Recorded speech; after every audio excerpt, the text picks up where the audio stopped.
Class students, ये क्षितिज भाग एक गदखंड का पहला लेसन है। दो बैलों की कथा। दो बैलों की कथा जिसके लेखक हैं मुंशी प्रेमचंद जी। दो बैलों की कथा मुंशी प्रेमचंद जी की एक प्रसिद्ध भावात्मक कहानी है। भावनाओं से जुड़ी हुई कहानी है। इसके माध्यम से लेखक ने किसान तथा पशुओं के भावात्मक संबंध को उजागर किया है। लेखक स्पष्ट करता है कि स्वतंत्रता पशुओं को भी मनुष्य के समान प्रिय होती है। जब स्वतंत्रता आसानी से प्राप्त नहीं होती तो उसके लिए संघर्ष करना पड़ता है। उनकी यातनाएं भी सहन करनी पड़ती हैं। लेखक का कथन है कि सभी पशुओं में गधा सबसे मूर्ख प्राणी माना जाता है। यदि हमें किसी आदमी को बेवकूफ़ कहना हो तो हम उसे गधा कह देते हैं।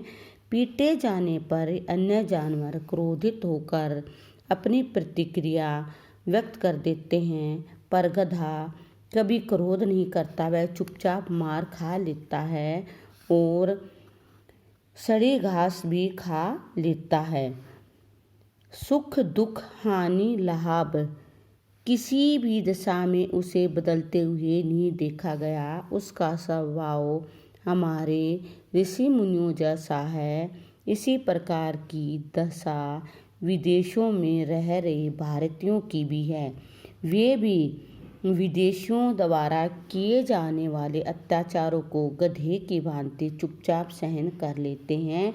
लेखक का मानना है कि अन्याय का विरोध करने से कोई सभ्य कहला सकता है। यही कारण है कि जापान की एक विजय ने उसे विश्व की सभ्य जातियों में शुमार करवा दिया। बैल को भी गधे का छोटा भाई माना जाता है।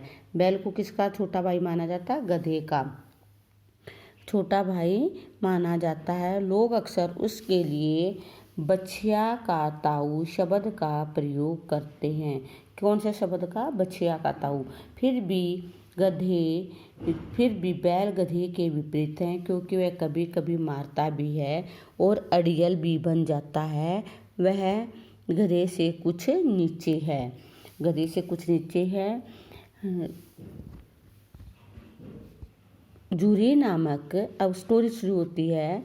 जूरी नामक किसान के पास हीरा और मोती नाम के दो सुंदर तथा ऊंचे डिलडोल वाले बैल थे। दोनों एक साथ रहते थे और एक दूसरे पर विश्वास भी करते थे।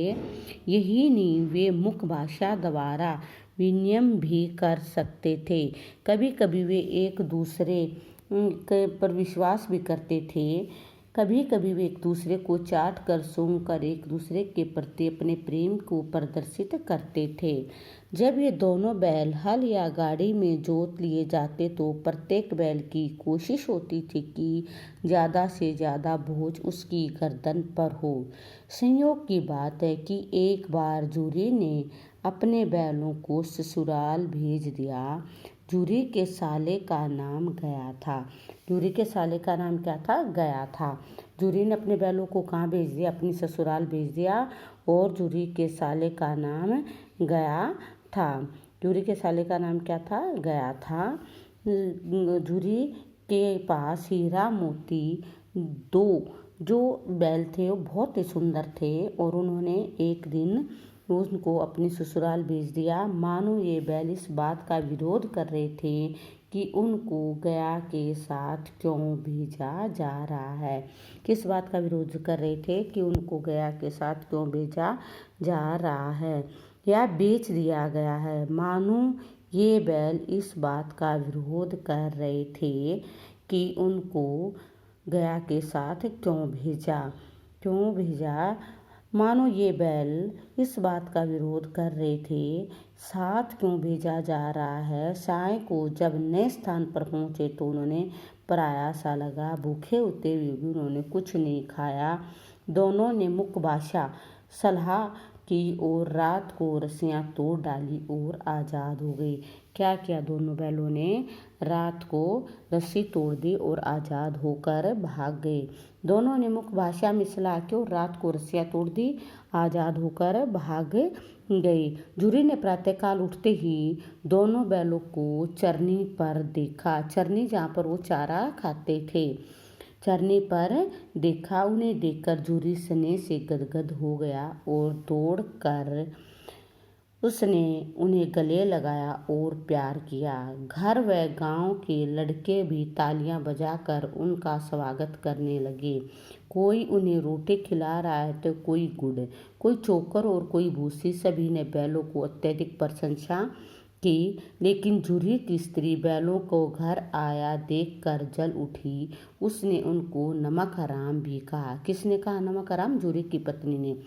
तब झुर्री ने कहा कि यदि उनको वहाँ चारा मिलता तो क्यों भागते, लेकिन झुर्री की पत्नी क्रोधित होकर बोली, वह उन्हें खली और चोकर खाने को नहीं देगी, केवल सूखा भूसा ही खाने को मिलेगा। झुर्री ने पशुओं की देखभाल करने से कहा, वह चोरी से थोड़ी सी खली डाल दे, पर वह झुर्री की पत्नी के डर से नहीं माना। अगले दिन झुर्री का साला गया, फिर बैलों को साथ ले गया, लेकिन अब की बार उन्हें गाड़ी में जोत कर चला। यद्यपि मोती ने गाड़ी को सड़क पर गिराने की कोशिश की, पर हीरा ने संभाल ली। शाम को गया ने दोनों को मोटे रस्सियों से बांधकर सूखा भूसा डाल दिया, लेकिन अपने बैलों की खली चूरी डाली। दोनों बैलों ने नाद की ओर आंख उठाकर भी नहीं देखा। अगले दिन गया ने बैलों को हल में जोत लिया, लेकिन दोनों बैलों ने अपना एक भी पाँव नहीं उठाया। क्रोधित होकर गया ने हीरा की नाक पर खूब डंडे लगाए। इस पर दोनों बैलों ने अपना एक भी पाँव नहीं उठाया। इस पर मोती क्रोधित उठा, हल लेकर भाग गया। क्योंकि डंडे किसके मारे थे? हीरा के, और दोनों साथ रहते थे। और क्रोधित कौन हो गया? मोती। क्यों? क्या? हल लेकर भाग गया। इसे हल जोतते सब कुछ टूट गया और हीरा मोती को मुख भाषा में समझा कि अब भागना व्यर्थ है। मुख भाषा में किसने? हीरा ने मोती को समझा कि, लेकिन मोती ने कहा कि वह गया को मजा चखाएगा। तब हीरा ने कहा कि यह हमारी जाति का धर्म नहीं। गया उनके तेवर देखकर चुप हो गया और सूखी भूसा उनके आगे डाल दिया। उधर घर के लोग भोजन कर रहे थे। तब घर की एक छोटी सी लड़की ने दोनों के मुंह में एक एक रोटी डाल दी। वह बहरों की लड़की थी। उसके माँ मर चुकी थी। सौतेली माँ के डर के कारण वह बैलों के प्रति आत्मीयता दिखाने लगी थी। क्या? बैलों को आत्मीयता दिखाने लगी थी। गया प्रतिदिन बैलों को जोतता, बैलों को डंडे मारता, शाम को उनके थान पर बांधता। क्या करता? उनको खाना जो था, उनको चारा और सूखा वगैरह देता। लेकिन जो छोटी लड़की थी, उन बैलों को एक एक रोटी दोनों बैलों को खिला देती। उनकी आंखों में विद्रोह की भावना हुई। मोती ने हीरे के घर से एक व्यक्ति को मारने की बात की। किसने? हीरा से घर के किसी एक व्यक्ति को मारने की बात की, लेकिन हीरा ने उसे समझा बुझाकर शांत किया। दोनों घर से भागने की योजना बनाने लगे। एक रात को लड़की ने दोनों की रस्सियां खोल दी और शोर मचाने लगी, बैल भागे जा रहे हैं। गया ने उनका पीछा किया, पर सब व्यर्थ और भागते भागते दोनों रास्ता भूल गए।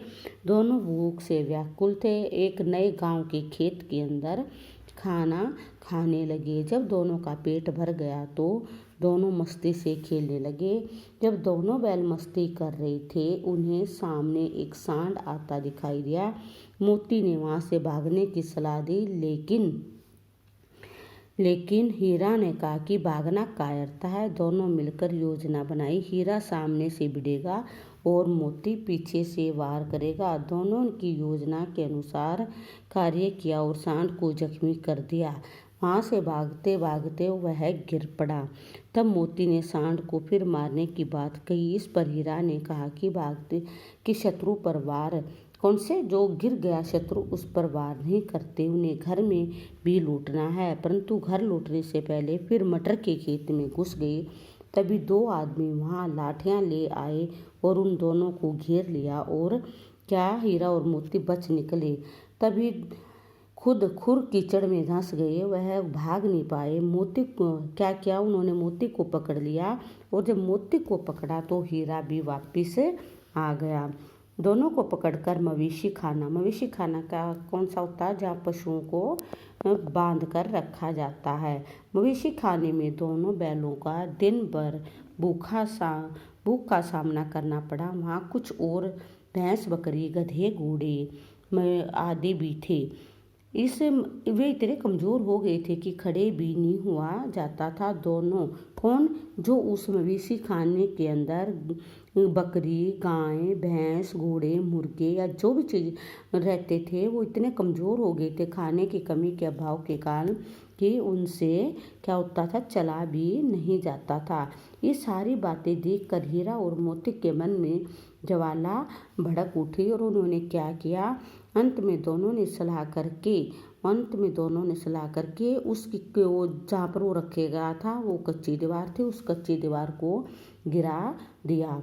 और चौकीदार ने क्या किया, उनको गिराते हुए देख लिया और उनको पीट कर क्या किया, दोबारा बांध दिया और मोती को वहाँ से चले जाने को कहा। मोती नहीं गया और गधों के सींग मार कर वहाँ से भगा दिया।